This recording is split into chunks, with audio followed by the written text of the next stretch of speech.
Hello and welcome to Bloody Violent History.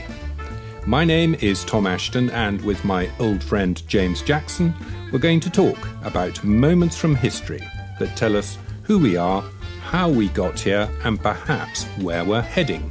And yes, it's often violent and generally quite bloody. And welcome back to our section on objects from history, 100 bloody objects. What do we have today, Jamie? Object number 11. A joint of English beef. Propaganda, winning friends, and playing with the enemy. Great. So today we're going to have a stab at propaganda, defined in the Oxford Dictionary as the systematic dissemination of doctrine, rumour, or selected information to propagate or promote a particular doctrine, view, or practice. Or, in the words of Francis Cornford, that branch of the art of lying which consists in very nearly deceiving your friends without quite deceiving your enemies. I don't think he was a fan of propaganda. However, propaganda is more than that. It is more than spin and fake news. At its most deft, in both peace and war, propaganda can galvanise populations, cow the enemy, and direct the course of historical events. It can boost morale and undermine the enemy. So, Jamie, let's start with William Hogarth's 1748 painting, which you can view at the Tate. Oh, the roast beef of old England, and in brackets, the Gate of Calais. It's a classic, Tom, because it does what propaganda needs to do. It not only is there to boost the morale of the Brits, but it's there to undermine the morale and spirit of the French. And it's good satire at the same time. This wasn't government propaganda. It was William Hogarth having a go. He had been arrested by the French while sketching the English arms on the gates of Calais in 1748. And so he had a grudge. He had a real problem with the French. And so what he did, he came back to England and he painted this fantastic picture that really got under the skin of what the English minded about the French. And that's really the key to propaganda. It goes with the grain. It exploits prejudices that are already there. It's really the nudge that makes people go, oh, we recognise that. And whether it's Hogarth's painting or the Nazis later on, it finds fertile soil in which to grow. So it was based on a popular song at the time, and can you just describe some of the elements? Well, the song actually was there to really promote the idea of Britain's pride, Britain's power, Britain's wealth. And the side of beef, English beef, was seen as a symbol of that. So in the painting, you have the side of beef heading into an English tavern in Calais, and that is the centre of the painting. But all around are the sort of pet hates of Hogarth and the targets that he's going for. So outside the gate of Calais, you have fishwives on the left who are looking at a pile of dead skate, and the fish have the same faces as the fishwives. So Hogarth is saying, God, aren't the French ugly? Then on the right, you have this starving Jacobite who's reduced to eating an onion and a piece of bread. Yes, it's a bloody brigadoon. He's dressed from head to foot in tartan. Yes, so what Hogarth is saying is they backed the wrong side, and the French backed the Jacobites in Scotland. This refers to the uprising led by Bonnie Prince Charlie that was put down by the Duke of Cumberland in 1745. And who was backing it? The French. They sent a fleet, they sent troops, the fleet was scattered, so the French never landed and helped. Of course, Bonnie Prince Charlie was routed and the Jacobite rebellion was crushed at the Battle of Culloden. Bonnie Prince Charlie was spirited away in, guess what, a French frigate to end up drinking himself to death in exile. There's a crow on the gate, the Calais gate, on top of the gate, which also apparently is a Jacobite symbol. So the crow has flown to take refuge. That's right. And through the gate, you can see symbols of Catholicism, which is another great hate of Hogarth. And this is trying to create this divide between Catholic France, a Catholic continent, and English Protestantism and English beef. And so the only fat person in the whole picture is a friar leaning out to touch this side of beef. And then all around are these puny, bedraggled, starving French soldiers who are reduced to eating gruel. 8 years later, you have the 7 Years' War with the French between Britain and France, in which the Brits kicked the butt of the French from India to the Caribbean and all the way up to Montreal and Quebec. So it's in the shadow of this sort of hostility. And it wouldn't be out of place in our Why We Hate the French podcast, because it encapsulates all these sort of prejudices that the Brits had about the French, and they're backing our enemies, the Jacobites. So you can see this as a fantastic form of propaganda and satire. And there in the corner is Hogarth about to be arrested, sketching away. And of course, the whole thing sort of goes around the idea of insults that we like throwing at the French and they like throwing at us, which punned on food. Food's always been at the centre of it, which is why the French have always called us roast beef and why we've always called them frogs. And Hogarth really pushed that agenda as well. It's there to undermine the French, to parody them, to show how piteous they are, and to show the strength of England, the strength of Britain. Well, he didn't actually invent propaganda. It was certainly well established way back in the mists of time. But let's go to Hans Holbein and the Tudor era.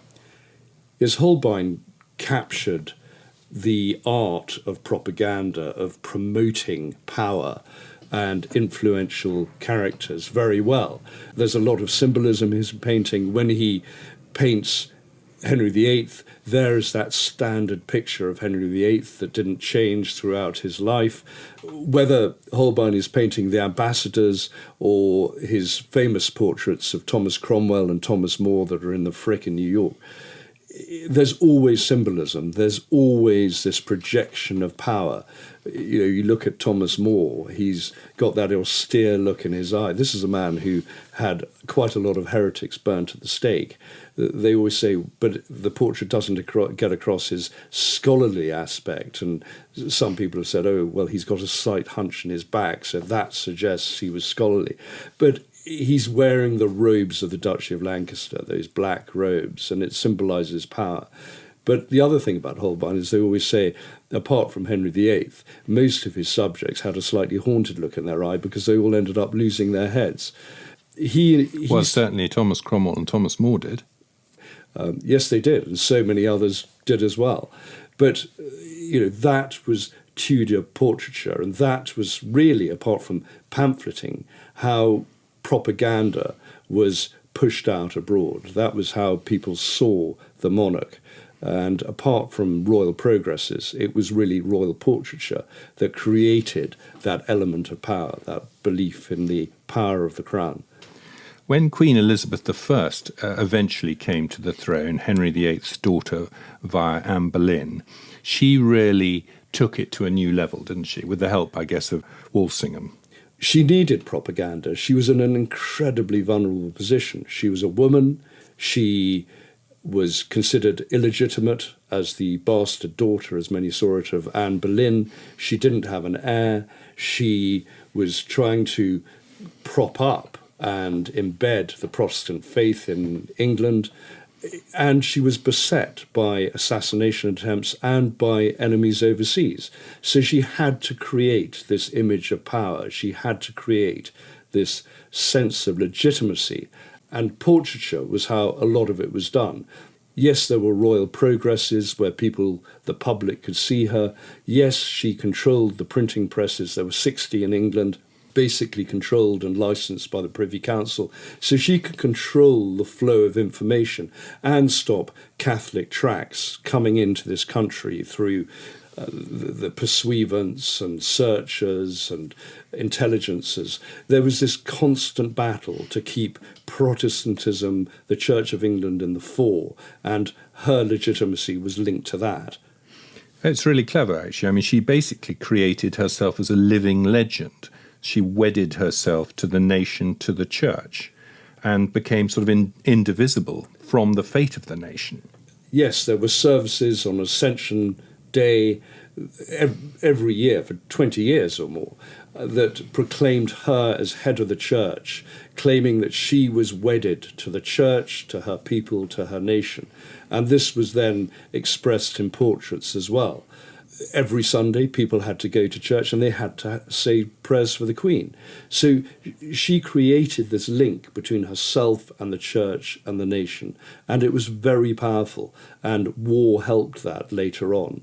The idea of using the church as her sort of mouthpiece, I mean, even my sort of parents' generation was still very much of going to church and the prayers for the Queen and all that ritual, which always slightly puzzled me. It makes much more sense that this was, utilised way back then and was still very much going on in the 20th century. But it was extremely important then because England was under threat, and you saw that with the Armada. And that really takes us on to the Armada portrait that came soon after 1588. No one knows who the painter was. It doesn't matter because the focus of attention is Elizabeth. And again, the symbology there would have been understood by the people at the time. And it was perfect propaganda because over her right shoulder, you have the storm-tossed Spanish ships being wrecked and flung around the ocean.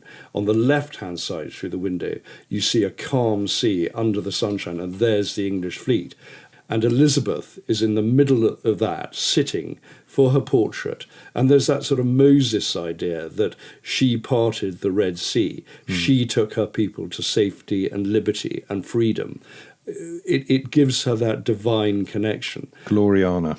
She became Gloriana. And so whether it was that or her wearing armour at Tilbury and sitting on a horse and giving a speech, all these things added to the legend, gave her this idea, gave the people the idea of Elizabeth at one with her nation and her people. Would the people have seen this, or there would be copies made with her and distributed? There would be prints made, copies made. Her face remained standard throughout her life, so she never aged. That was one thing. By the end of her life, she was rotting, basically. I mean, her teeth were black and falling out. She used to clean her teeth with honey. She used to suck on sweets all the time. So her teeth were rotting, her face was rotting from the lead makeup and everything else. People didn't like going near her because she smelled so bad. But that doesn't matter because she was Gloriana, and the portrait showed her as this semi-divine being and the saviour of her nation. And the second portrait is known as the Rainbow Portrait at Hatfield, another anonymous painting. And a superb summary of her life and her gift to the nation. There is so much symbolism in that painting. The eyes and ears embroidered on her dress, suggesting that she missed nothing, she heard everything. The pearls around her neck that gave the image of virginity. The serpent embroidered on her sleeve, suggesting she was cunning. And most importantly, the rainbow in her hand that suggested that she had brought peace to her nation. Yeah, that was and a little Latin inscription next to it, non sine sole aris, no rainbow without the sun. Exactly. She had brought sunlight to her nation. She had brought peace. This was the positive propaganda that was being pushed out, pumped out by the time of her death. I mean, this was 1600, she died 3 years later, but it was a superb summary of what she had achieved and what she had done. And her power was in the ascendant. I mean, she was dominating her nation. And that portrait and the Armada portrait is saying she is the Virgin Queen, and she turned it to her advantage. What had started as a negative at the start of her reign, by the end of her reign, had been turned around by propaganda, by image manipulation, into a huge positive, that she was wedded only to her people, her nation, and her religion, to the Protestant faith, and she had defended them all. And Walsingham, her spy chief, he was good at black propaganda? Was he? Yes, we've talked about different types of propaganda. There's always been what has been called white propaganda, the sort of positive propaganda, the sort of overt propaganda, such as the portraits. But there was always and has always been black propaganda, covert propaganda, where the sources aren't known. And Walsingham, being the spy chief who beggared himself defending Elizabeth over the years, he was, at the same time as promoting her in England, was also trying to undermine the enemy. So there were pamphlets, as we talked in the Armada podcast, there were pamphlets going out in Spain saying that the Armada, if it sailed, was doomed, don't go on it. And it purported to be from soothsayers in Spain, rather than from Walsingham himself. So there were underground printing presses, there were agents spreading, disseminating rumours and anti-Spanish propaganda. So there are always those two sides. If you go through any war or any time of tension, there are those two aspects of propaganda. But the portraits are vital in creating that image of Elizabeth. So time and again throughout history, we see this idea in propaganda of the cult of the personality. What is that? It's using the individual to create that myth of omnipotence, that it's indivisible. The leader is indivisible from the nation that he or she leads. And we've talked about Elizabeth, we've talked about Henry VIII. And you see it in modern times, that what is so useful in creating the cult of personality is having a totalitarian regime. If you have a system that is undemocratic, it's far easier to create that cult of personality because you've got no one undermining you. You've got no one in the political realm trying to trip you up or criticising. Yeah. Well, we've all been to those countries where in every sort of shop and barber and hotel there's a picture of El Presidente above the desk. Yes, and the more crap the country and the more crap the political system, the more likely you are to get that cult of personality, certainly in modern times. What happens is that the personality, the leader around which an image is being created, they so often tap into the idea of the myth of foundation, the myth of salvation, or the myth of elevation, which essentially means that they are linked to the creation of the country, or they are linked to dragging that country from the darkness into the light. Yeah, and however ghastly they are later on. I mean, Mugabe was a very good example. I mean, he went on to do appalling things, but he'd been the leader of the revolution and had brought Zimbabwe into independence. Yes, and they so often call themselves the father of the nation. And so it's very difficult to dislodge them. That is what the propaganda coalesces around, that cult of personality. You then have the second leg, really, of reinforcing that image, reinforcing that propaganda, and that is linking that individual to a divine source of power or to a single political creed, like communism. So again, it's very difficult to dislodge them because those leaders are seen as saviours of the nation, as leaders of the nation, as the nation itself. They come to personify the country. So if you're against the leader, you're against the nation, and therefore you're a traitor. Yeah. So that is what embeds them. You can see the power of propaganda and the power of the cult of personality with the death of people like Stalin, because there were Czechs, convicts, inmates of the labour camps, the Gulag, who wept in their thousands when they heard that Stalin had died because he had made himself indivisible, inseparable from the country itself. And so people wept, in the same way that in North Korea today, because of propaganda, you can get someone with a pudding face and a pudding bowl haircut who's a total gimp being elevated to the status of a hero. And that's what propaganda can do. Oh, there goes our North Korean listenership. Of one. And I think the third leg in terms of propaganda is really the concept of war, just war, that if there is just like the Armada, for example, a campaign that has to be waged, that leader can link himself to the campaign or herself to the campaign and be seen as the saviour of the nation. And particularly if it's seen as a just war, that it's in self-defence or it's proportionate or discriminate or it's stopping barbarity, then you put yourself in a much stronger position because you are on the side of the good. Yeah, so, and you can bring in religion as well and make it that you're on the side of God. Well, as we said, that divine intervention, the divine right of that ruler. And those are really the things that have been established by propaganda and that propaganda links to down the centuries. Okay, so you've got the myths, foundation, salvation, elevation. You've got the higher cause, divine right, and then the third leg of the stool, a just war. And you see that all the way through. I mean, in the English Civil War, you started getting good against evil, the idea on the parliamentarian side that the royalist cause was led by the Antichrist or led by darker forces. Yeah, well, we even had Prince Rupert, who was in charge of the royalist cavalry, and he had his poodle boy, who was killed at Marston Moor.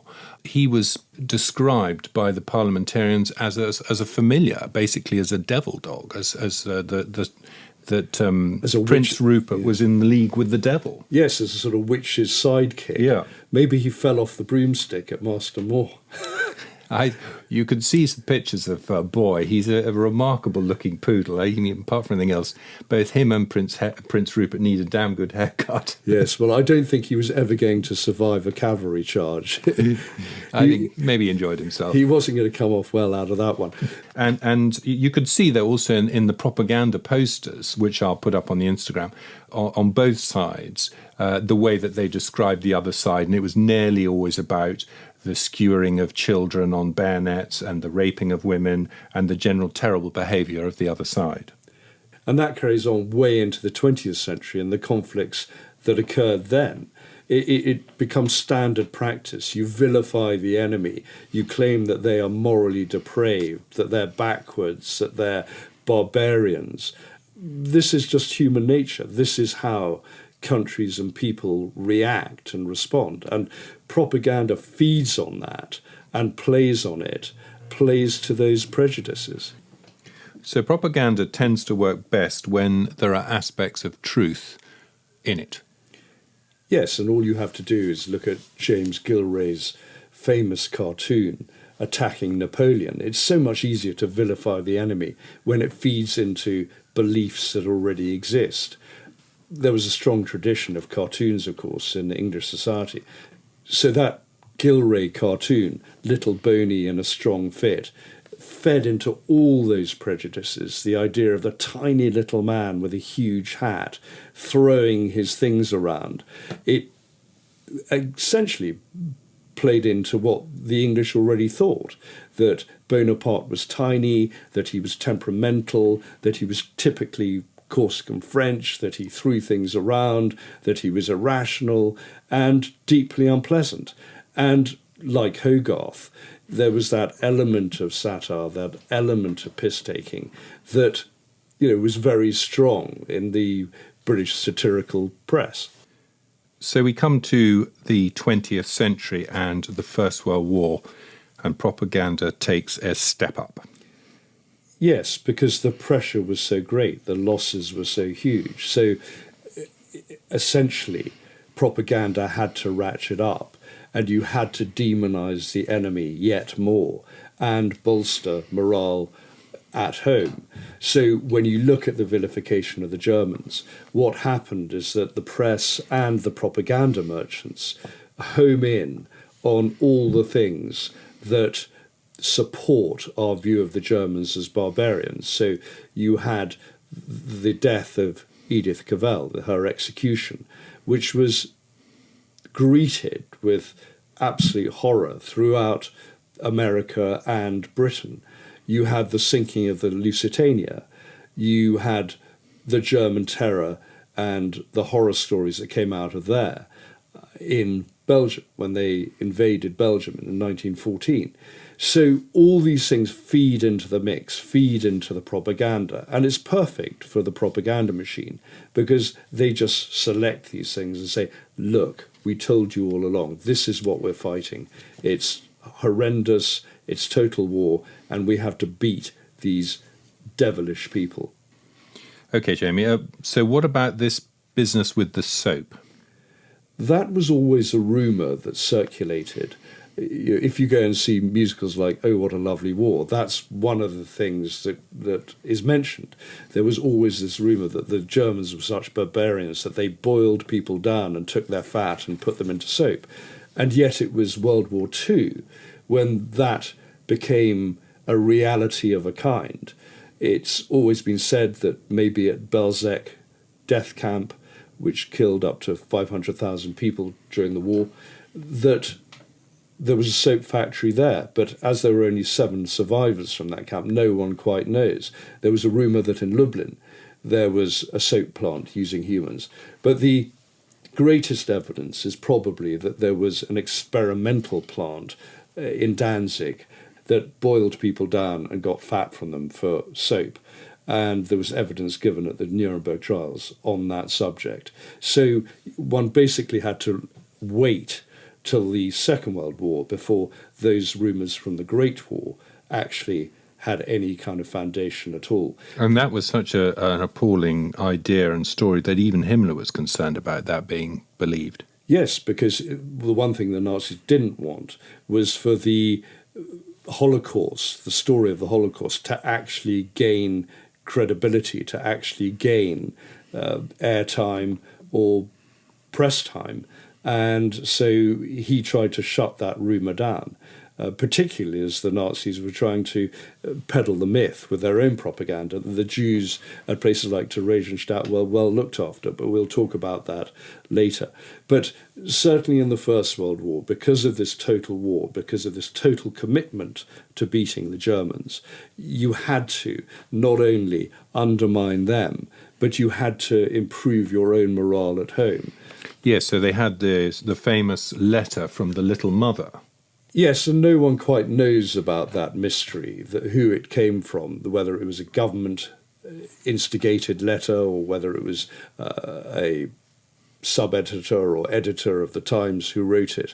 But it was this letter from a little mother saying that she was willing to sacrifice her sons, talking about the bugle call and what was needed, and talking about the men in the trenches as human ammunition. It's always been believed that that letter was probably written by a man. It has very male sort of lines in it, and it's very jingoistic, it's very patriotic. And it was to respond to the feeling by 1916-17 that it was a meat grinder on the Western Front, and people like Sassoon was beginning to say it was pointless. Yes, and when you have war poets coming out with incredibly moving poems and embittered poems about what was going on the Western Front, the government was desperate to counter that, desperate to maintain recruitment, desperate to maintain morale both at home and in the trenches. You see that in things like Little Mother, you see it in recruitment campaigns. I mean, right at the start of the war with Kitchener, Your Country Needs You, that famous portrait, that all was part of that need to create a jingoistic fervour, a nationalistic fervour, and a war fervour. And it worked. I mean, the regiments that were formed after the original destruction of the BEF, the British Expeditionary Force, Kitchener's PALS regiments, were extremely successful. And again, it helps if you demonise the enemy. You have to in those situations. And come the Second World War, that was needed even more. You might need more than a cup of tea and a biscuit to get through this next reading, but please bear with me, dear listener. This is Adolf Hitler's Mein Kampf. But in Germany, through the medium of the schools, the press and the comic papers, an idea of the Englishman was gradually formed which was bound eventually to lead to the worst kind of self-deception. This absurdity slowly but persistently spread into every quarter of German life. The result was an undervaluation for which we have had to pay a heavy penalty. The delusion was so profound that the Englishman was looked upon as a shrewd businessman, but personally a coward even to an incredible degree. Unfortunately, our lofty teachers of professorial history did not bring home to the minds of their pupils the truth that it is not possible to build up such a mighty organisation as the British Empire by mere swindle and fraud. The few who called attention to that truth were either ignored or silenced. I can vividly recall to mind the astonished looks of my comrades when they found themselves personally face to face for the first time with the Tommies in Flanders.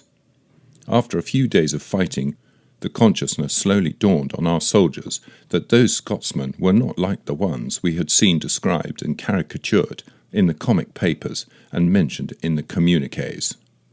It was then that I formed my first ideas of the efficiency of various forms of propaganda. Okay, well, we might as well talk about the Nazis now. And Hitler wrote Mein Kampf while he was in prison. And actually, interestingly, it was published in Britain in an abridged form to kind of reduce the anti-Semitism in it. And when the Foreign Office had a copy of the unabridged version, which they managed to lose, although I've actually still got my grandfather's version, which has a large exclamation mark in it. I'm not surprised there's a large exclamation mark. I mean, your grandfather must have just opened it, looked at it, and thought, this is unbelievable nonsense. And anyone reading it at the time, certainly in this country in English, it was just a rambling mess, a lot of it. I remember back at school having to write an essay on, was Mein Kampf a blueprint for aggression? And the answer was, well, in the right circumstances, yes, but it was so ill-formed, it was so poorly argued, it was so badly written. I think the main thing to talk about Mein Kampf is that it was written when the Nazis were a minority interest at that stage. They were still simply street fighters. But what it did over the years was plug into political and social themes that were very apparent and very strong. My father was at Graz University in 1923, the same year as the Munich Putsch, the same year that Hitler ended up in Landsberg prison. He was doing his PhD at Graz, and two Jewish students walked into the student refectory, and all the students were banging their steins on the table, shouting, Juden raus, Juden raus, Jews get out, Jews get out. And so you can see that unless you were anti-Semitic, you were never going to be elected as a politician, either in Austria or Southern Germany. It was just seen as the background noise. And what Hitler and the Nazis did, and they did it brilliantly with the Ministry of Propaganda and Josef Goebbels behind it, was feed on the fears, feed on those themes that were already so strong in German society. The concept that Germany had not actually lost the First World War on the front, but had been betrayed by politicians, the fact that the Germans were looking for a scapegoat and the Jews were that convenient scapegoat, and the idea that Germany was rising again and had a heroic future destiny. These were all the things that Hitler tapped into, and why the Nazis began to gather converts, gather followers. And yet to us, in hindsight, we think, well, it was all written down there, perhaps in a rambling and badly put way, but to appease Hitler was just never going to work. He was a total fanatic. But people thought he was a clown, from Hindenburg to the industrialists to the generals. They thought he was controllable. On the German side, but I mean on our side, when we're thinking about rearming or be preparing for a war with Germany, that the feeling from the First World War of really not wanting to have to go back into the trenches was so strong that they just tried to appease whatever was written clearly in this book that Hitler intended to carry out. Which is why back in Britain, everyone saw, or certainly the appeasers saw, Churchill as a warmonger rather than the visionary and someone who had foresight, the great leader that we see today, that we look back on today. He was seen as a troublemaker and someone who was against peace. it's interesting to see that during that period, the Germans were very pro-British with their propaganda. They were saying that, oh, Britain is this imperialist power, but it has a calm, benign effect on its possessions around the world.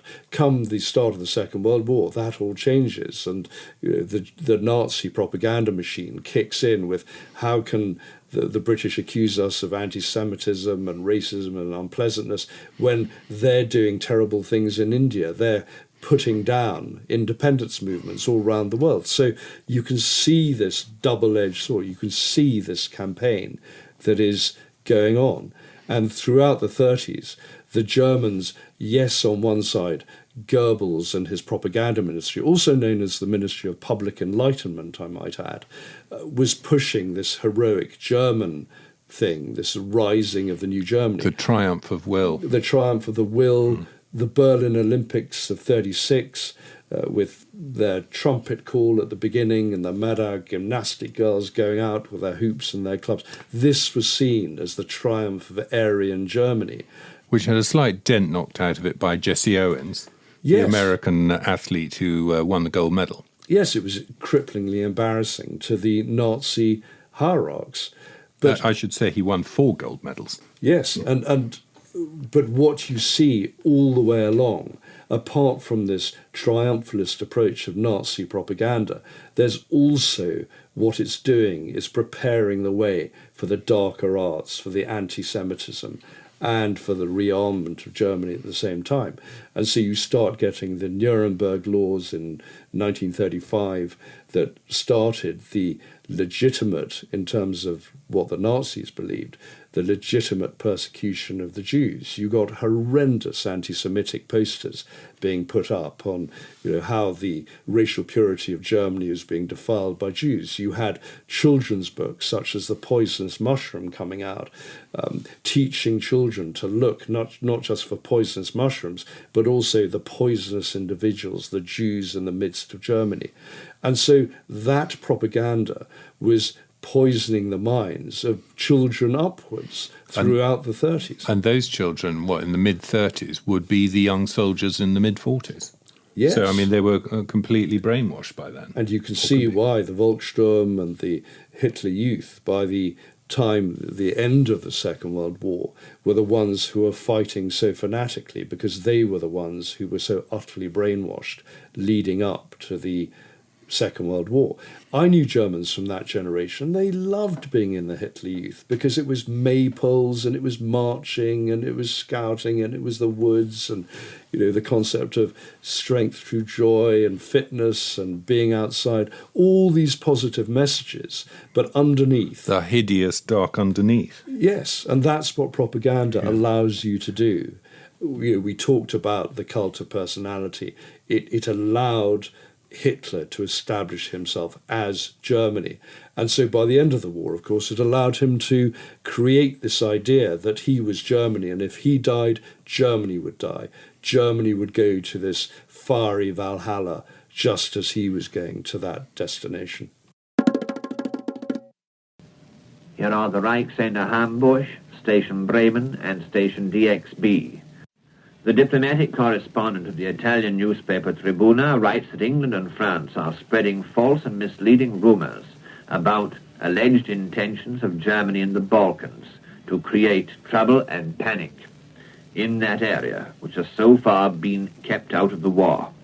The Italian journalist points out that these allegations against Germany are entirely unfounded because every German interest favors the maintenance of peace in the Balkans, whereas only England and France could be interested in causing trouble in this region, which is so important for German supplies.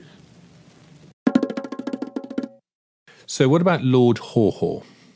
Yes, that was classic Nazi propaganda, and it was always quite clumsy because no one took him seriously in Britain.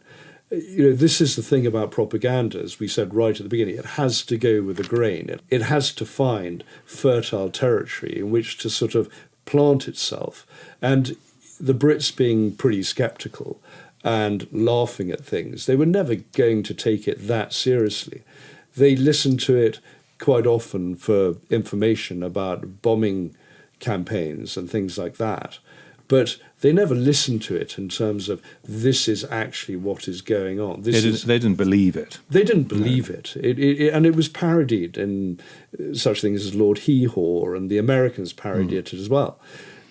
And it says something for the authorities that they were, not so terrified. I mean, was anyone worried in government that people might believe it? And I don't think so particularly. I mean, there were certainly dark points of the war, but we had our own propaganda campaigns as well going on. We talked about having a just war. Everyone knew that this was a just war. Everyone knew that Hitler had sent his armies into Poland, into Czechoslovakia, and then into France and Holland and Denmark. So this was obviously a war that had to be fought. There was no compromising by that stage. And later on, of course, it became a concept of unconditional surrender, which the Allies pursued to the nth degree. They were never going to compromise on that. But Goebbels' propaganda machine was incredibly efficient and capable. Yes, and we saw it during the war itself. I mean, not just through the 30s. What was extraordinary, when the British forces got off the beaches at Dunkirk, Goebbels immediately turned that to the German advantage and sent out waves of propaganda across France saying the British had cut and run, the British were cowards, the British had left France to their fate. There was no, by the way, the French should have stood up and fought. The French ended up capitulating or signed an agreement to create Vichy. None of that at all. It was all the British had cut and run. And it was very successful in creating a huge wave of Anglophobia across France in the initial stages of the war. Yeah, and even though the British army was rescued at Dunkirk, there were a lot of French soldiers that got across as well, weren't there? A couple of 100,000, I think. Indeed. Yeah. And had we not got our forces out, we would not have been able to regroup, and we would never have ended up being the offshore aircraft carrier and the launch pad for the Normandy invasion. So that was necessary, what we did. And Goebbels managed to gloss over everything. Even the Holocaust. The Holocaust, yeah. One of the reasons that the Allies never really got to grips with the scale of the Holocaust, they knew that agents who were captured were sent out there to concentration camps. They knew that Jews are being persecuted and being transported, but they never really understood that there was this systematic extermination or on the scale that actually occurred. And if you look at the sort of things that Goebbels was doing with Theresienstadt, the transit camp, the ghetto in Moravia for Jews, he was making films of Theresienstadt. He was getting in the International Red Cross and having the inmates sign letters of what was going on there and showing that there was a rich cultural life, that children had playgrounds, that there were operas, plays, concerts. And of course, all the Jews there ended up being exterminated, although at one stage Himmler was trying to barter them whilst he was putting out peace feelers to the Allies. But it just shows the power of the Nazi propaganda machine. Theresienstadt is a fine example of that even the complete horrors of the Holocaust can be glossed over, can be disguised, and can be spun as something virtuous. And it certainly pulled the wool over the eyes of the International Red Cross. And then as things started to fall apart for the Nazis at the end of the war, they created additional myths. Yes, they created the myth of the Southern Redoubt, and that was a myth that was actually started in British and American press, the idea that the Germans were going to make a last stand, that Hitler was going to do a bunk to the mountains of Bavaria. Rumours started coming out about underground weapons facilities, of arms caches, of factories, that SS divisions had moved down there, that there were up to 300,000 Wehrmacht soldiers basing themselves there.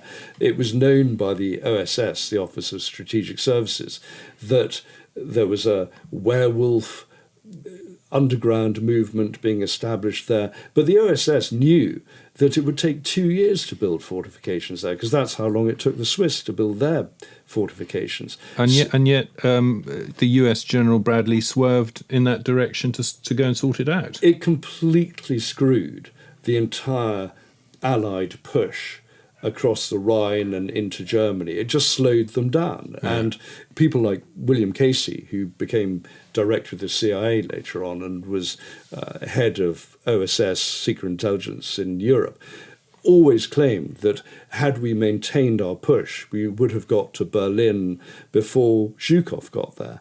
But Ike was very cautious. The West was very cautious. And it played into Russian propaganda hands, because the Russians are also peddling the myth of the Southern Redoubt, of this Bavarian fortress. It completely played with the minds of the Allies and changed their strategy. So again, that is the power of propaganda. Well, let's talk about Soviet propaganda. Just like Nazi propaganda, they wanted to get the young. They believed that children were malleable. They saw the family as a serious obstacle to the proper achievement of communist ideals and the implementation of Soviet ideology. So they concentrated very much on children. They had several areas that they wanted to focus on. It was so much easier producing Soviet propaganda because there was no opposition. If you have a newspaper called Pravda, meaning truth, you know that all they're going to be peddling is one giant lie or many giant lies. So they wanted to mould this new society, and under Stalin it became, as we know, totally tyrannical.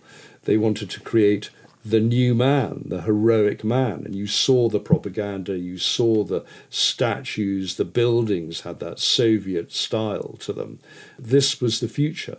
So creating the new man who was completely subservient to the state, was willing to sacrifice himself for the good of the mother country and for the Soviet ideal. That was what was demanded.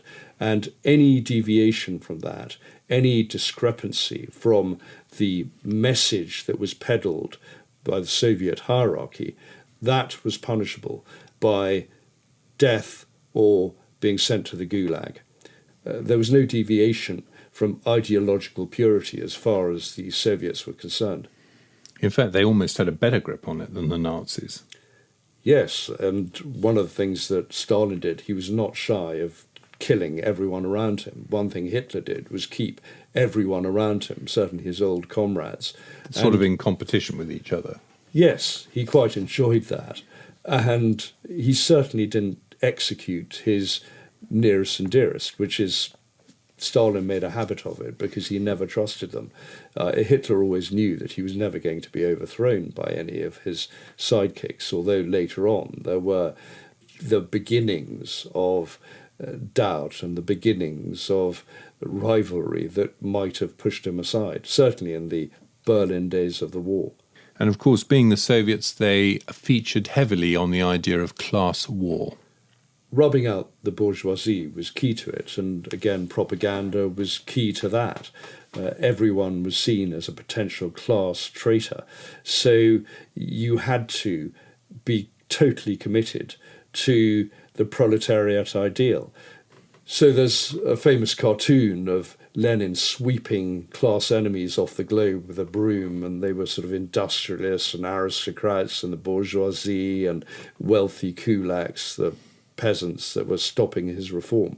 And anything was allowed when it came to class war. So that was really the second leg of Soviet propaganda and ramping up the pressure on what the communists allowed themselves to get away with, what they thought they needed to do. The third leg of all of this was, of course, industrialization and production. Because of the production targets that were set and the rapid industrialization that the Soviets embarked upon, nothing could stand in the way, and it legitimized the slaughter of millions of peasants, the starvation that went on everywhere, from the Ukraine and across Russia. That was all perfectly acceptable, and the propaganda allowed for it, all covered it up. because, of course, the Soviet ideal was all. And to keep it all in check, number 4, you get to denounce anyone, and it's the right thing to do as a Soviet, a good Soviet, including your own family. Yes, and there was the entire secret police mentality that embedded itself and ran through the whole of society. There's the famous legend of Pavlik Morozov, who denounced his father, who was engaged in forging documents. And this is a 13-year-old boy. Yes, and it was a true story. He denounced his father. His father was immediately killed. And what happened was that the family of Pavlik was so appalled at what he did that they killed him. So in turn, they were killed. So this was the sort of communist equivalent of a morality tale, that you had to do your duty, whatever the cost. And Pavlik was held up as this virtuous Soviet citizen. And again, it goes back to the idea that the family is poisonous, the family isn't necessary, and all that is necessary is the state to run your lives. So you can see how propaganda was so important during this stage. And once the Second World War came along, of course, there was no mention of how totally incompetent Stalin had been, how he had banged up his generals in jail. I mean, there were generals turning up at the front with no fingernails because they had been pulled out by the NKVD secret police. But this was just the way of things. This was the brutality that was accepted. And given the enormous losses, the costs to the Soviet people during this time, propaganda had to play its role. This was a almost wholly heroic, patriotic war. Stalin had no intention of losing it. His generals had no intention of losing it. So it was going to be a difficult campaign, a horrendous campaign, and propaganda played its part, not only in trying to inspire the Soviet people, but there was also a need to vilify the Nazis, which was easy to do because the Nazis were so barbaric, and the losses they inflicted on the Soviet people, the cruelty they inflicted on the Soviet people was so immense. So Soviet propaganda did not find it hard to find targets for their venom and hate. But the Soviets were clever in the way that they would take German prisoners, officers, and sort of flip them and send them back as a propaganda tool. There was always the Free Germany Committee that was set up by senior German officers that had fallen into Soviet hands, who were then retrained. And it was in their interests to actually do what the Soviets said.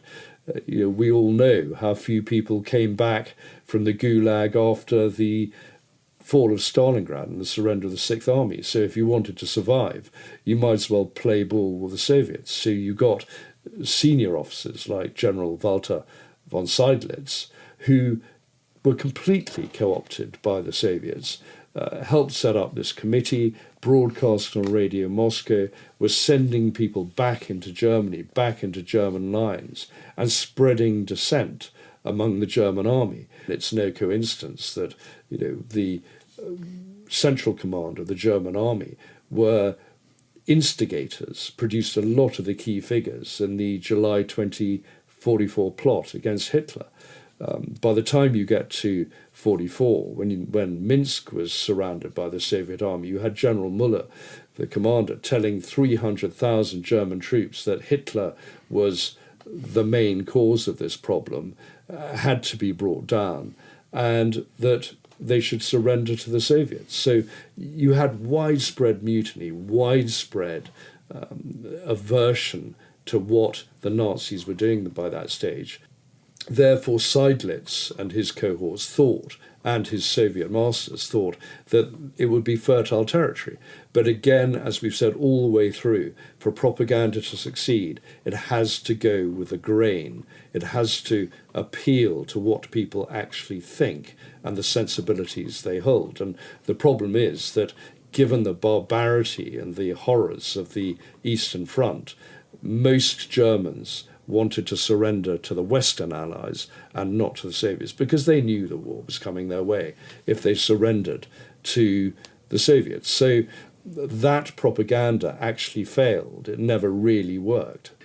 If you listen to our podcast on cavalry charge, there's General von Seydlitz mentioned in that as Frederick the Great's fantastic cavalry officer, and I should think he was probably turning in his grave to hear about his possible ancestor who was changing sides and working for the Russians.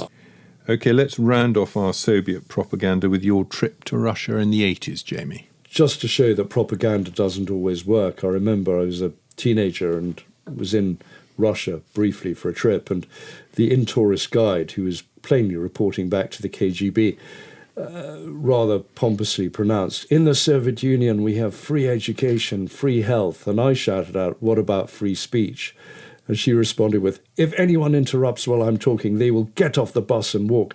And everyone on the bus just stood up and got off the bus. You were a troublemaker even in those days. I was starting a trend. You're probably on a list somewhere. It was the start of the collapse of the Soviet Union. I'm convinced of it.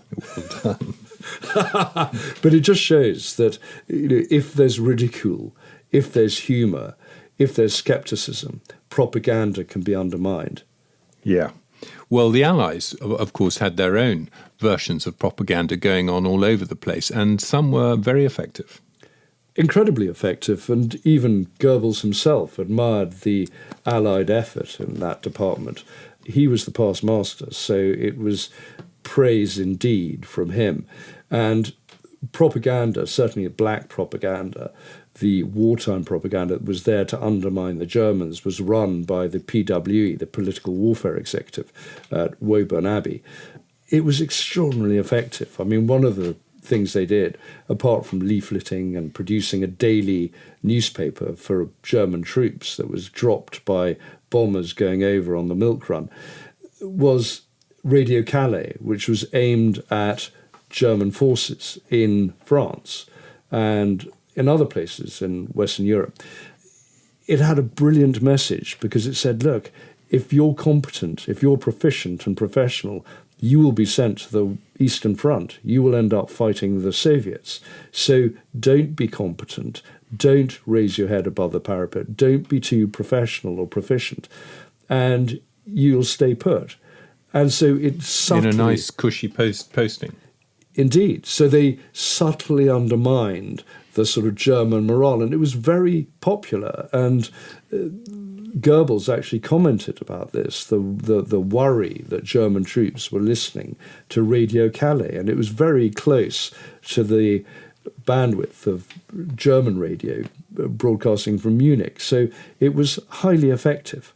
You add to that the white propaganda, the BBC output coming from Bush House during the war that was light entertainment and everything else. So the sort of British message, the Allied message, was getting across.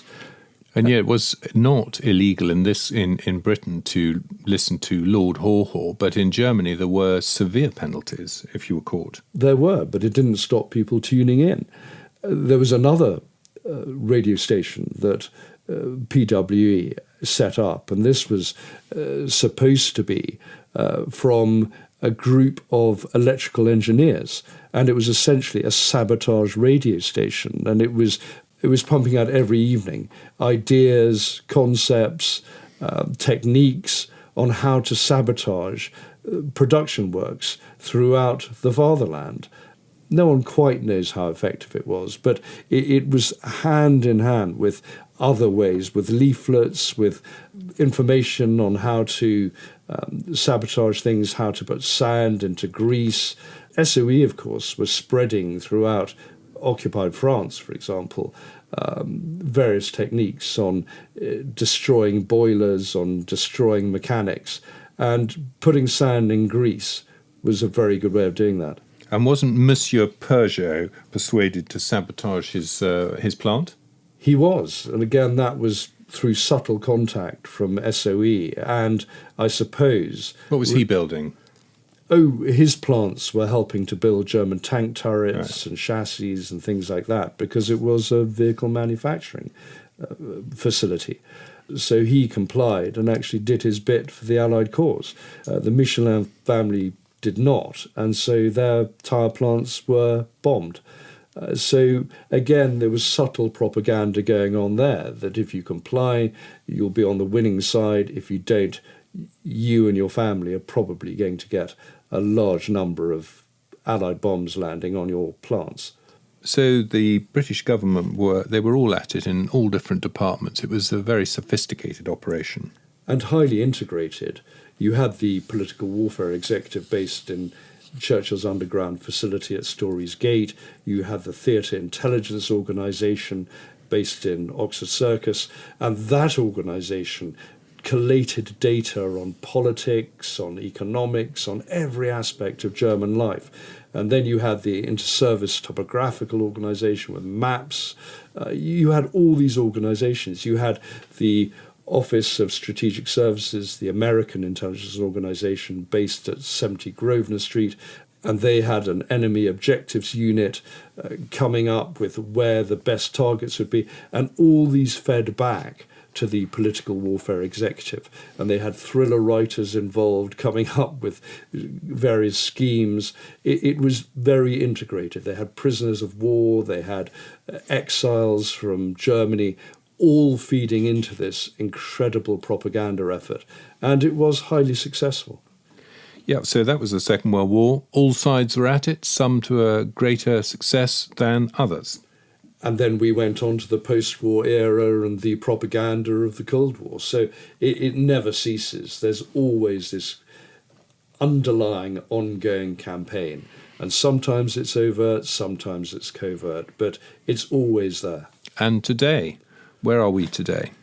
We're in a much more fragmented news environment where people are using social media. People are not listening to the traditional news outlets, or those news outlets have lost their credibility, have lost their standing in the public eye. And you can see how the BBC is now viewed by large elements of the population. And once that happens, once you have a more fragmented information network, then it's much easier for black propaganda, for those who want to subvert or spread conspiracy theories. They have a much easier ride, a much easier environment in which to operate. And of course, if people don't know their history, they struggle to understand what's going on. Well, they'll never have context, they'll never understand fake news, they'll never have that degree of skepticism that comes with some sort of hinterland, with some sort of understanding of where we come from and where we're going.